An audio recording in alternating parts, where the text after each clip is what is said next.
Hello, good afternoon. Michael Wynn, Chief Digital Officer of Digital Ops, a division of RB Oppenheim Associates.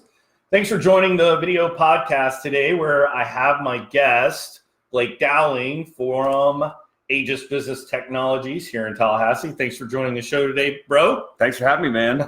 Very good. So today, what we want to talk about is growing your business means protecting your business in a cyber safe landscape. You know, on the show, one of the things that we've talked about a couple times is when you are executing your digital marketing campaigns, you don't want to allow leverage from the third-party platforms like Facebook and Instagram and LinkedIn to hold all the cards, meaning hold all the identity of the people that you're trying to build a relationship with. So, you know, as you kind of think through your marketing strategies and the call to actions that you're creating for these campaigns, you're going to obviously take them to a landing page on your website where you're going to say, hey, download this free tutorial, check out this white paper, and you're going to collect that first party data information, whether it's email address or name or, you know, what are they interested in, et cetera. You're going to capture that and you're going to hold that in order to grow your business. But you also want to protect that data. And that's why I asked Blake to join me today and talk about how can businesses, whether they're small, large, or enterprise level, how can they really think about protecting their business? What have you seen? Well, thanks, Michael. First, I'd like to throw a joke out there so we make sure to start things off on the right foot. Icebreaker. So where does the pirate store his data? His or her data? Pirate. I'm thinking ship. Treasure chip, on his treasure chip. That's a good guess, but we're going with R drive. Oh, the R drive. Okay, all right, very good. All right, well, thanks for that icebreaker. Cybersecurity is top of mind of just about every conversation that I have in the community. Everybody wants to talk about cybersecurity. If you're going to grow your business, you got to protect your business.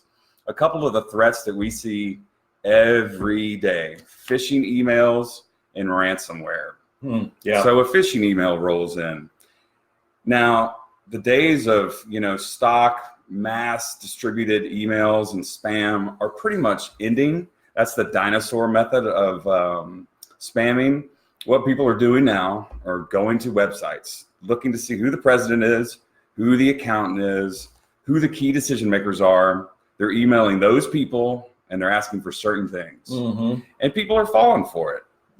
You have your enterprise level cybersecurity methodologies in place.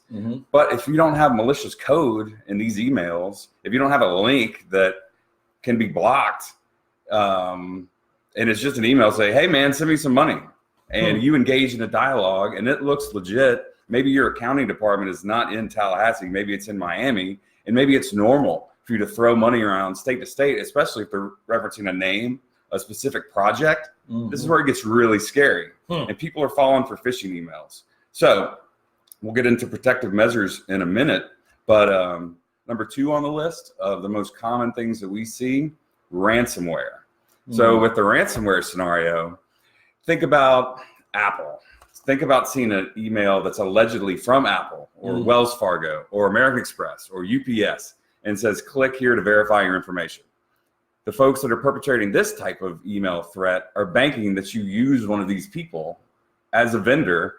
And the minute you click, zam. If you've never seen an infection of ransomware, it goes from your computer to your neighbor's computer and all throughout the office, however big your network is. It can even encrypt your backups, which as far as protections go, that's your bad news. Hopefully you don't have to go there, but you're looking at a deal breaker. We were talking earlier about cities being shut down. Yeah. Baltimore right now shut down. They can't issue parking tickets because it was all digital. And somebody in the office clicked on a ransomware threat, shut them down. City of Atlanta, City of Stewart here in Florida. Municipalities seem to be more likely to have an exposure. Targets on their back, yeah. Sure, because maybe small business, looking to protect themselves a little more than say a city maybe they're thinking about that brand. And like you were saying, to grow your business, protect your business, maybe there's more top of mind. Maybe there's a president breathing down their throat saying, don't click on anything that comes in or you're out the door. Yeah. So those are your top of mind threats to be aware of.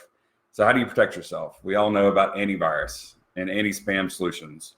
Do you know about advanced threat protection from firewalls? There's features out there that a lot of businesses don't deploy, like geo IP filtering. This blocks all IP addresses outside the US. If you don't do business outside of the US, how about blocking those IP addresses? Why? We're not trying to be non-global friendly, but we're recognizing the fact that most threats come from outside of the United States. Yeah. You're looking at regions like, I look at the reports from our firewalls, from our customers, Pakistan, Ukraine, India, China, top of the list. Yeah. These are where a lot of those threats are coming from. Now, if you do business in these areas, we can open up those ports. But that's just something to think about. As you go through the list, there's other advanced threat protections options out there that you can explore depending on what your budget is for that sort of thing. But let's go back to the front lines. People hear about passwords all the time. And as much as you hear about it in the media, you'd be shocked to know that how many people don't listen. They're like, look at the mayor of Tampa this year. His Twitter account got hacked because his password was like Joe Bob 1. Right. Yeah, I often get, having built, and launched over 150 websites and creating user accounts for, the people that are going to publish content, I'll put in a nice encrypted, doesn't spell anything, doesn't say anything, and I'll send it to them, and they'll be like, Michael, can we change that to something I can remember? I'm like, no, we can't do that. I mean, the easy rule of thumb, the algorithms and everything involved changes over the years on what people recommend. But bottom line, if it's in the dictionary, you're in trouble. Use characters, use a phrase. Mary had a little lamb with all sorts of, at symbols and explanations and random capitalizations. Right. Those types of things are effective. And how you really keep that guard up is by changing them. And yes, it's complex. And if you need to get a password tool, do it. Don't be the person that has the sticky note on the door, because then the cleaning crew comes in and then you're not protecting your data. So there's so much to think about as you think about protection. And going into what we talked about for a second, backups. So say everything fails. Fails the wrong word. Say everything doesn't work as advertised. Antivirus, anti-spam, firewall. Threat gets through. Do you have redundant backups? That's your fallback point. Your business depends on it. You can't grow your business if your business is done. So make sure you can restore your business on the fly with a smart backup, image-based, not just, I've got this service and they say it's backed up. Okay, do you test it? Is it verified? Is it image-based versus file-based? A file-based restoration could take days or weeks if you have tons of information. So these are the kinds of things you need to be thinking about as you grow your business and what protective measures you have in place. And think about it in the association world, in the government world, with insurance companies. They're going to start asking questions, if they haven't already, regarding, depending on what your business is, on what protective measures do you have in place? Does every employee at your company go through cybersecurity training? Do you do phishing simulations and testing? Do you have cybersecurity insurance? And if you're not checking these boxes, maybe your competition is. So that's what you really have to keep in mind as you protect and grow. What's the competition doing? Those are amazing tips. I know I need to hide this sticky note real quick while you're sitting here. If you could say just one thing as we kind of close up the show today, what's the low hanging fruit, the really practical, tactical things in a nutshell, 30 seconds, what do you say?